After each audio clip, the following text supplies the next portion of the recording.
In this video, I'm gonna teach you how to fix lag on Geforce Now Mobile. It's a very easy process, so make sure to follow along. Regardless of what you are playing on Geforce Now, either on mobile or PC, you will be able to follow the instructions that I give you in this video to fix any issues attributed to lag. So, the first thing that I want to make very clear is that if you have slow internet speeds, then even though these instructions can help you, at the end of the day, you will not have the best experience possible. For you to actually use GeForce Now without meaningful lag, you need to have somewhat good internet connection speeds. So if your speed is slow, keep in mind that even though these instructions might help you, you will still not get the best performance possible. So all that you have to do is open GeForce Now either on your PC or mobile, and then access the menu. Usually it is going to be these three lines at the top left, or if you are on mobile, just tap the settings icon or look for the three lines as well to access the menu.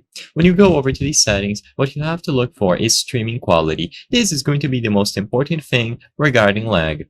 As the name suggests, this is going to be the quality of the game that is being streamed over GeForce Now. So essentially, by lowering the resolution, you will in turn be using less bandwidth, so you will have a more stable performance. What I recommend is that you test your internet speeds, and in here you will be able to change the max bitrate. If it is set to automatic, change it to custom. So go from auto to custom, and once this is done, you will be able to set an amount. So if you have, for example, 50 megabytes per second for your internet speeds, all that you have to do is set the Mbps here to 50.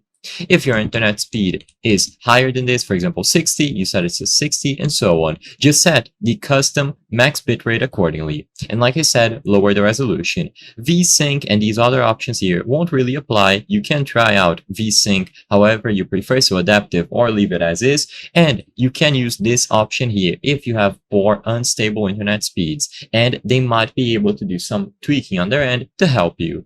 I hope I was able to help you on how to fix lag on GeForce Now Mobile. If this video helped you, please be sure to leave a like and subscribe for more very easy tips. Thank you for watching.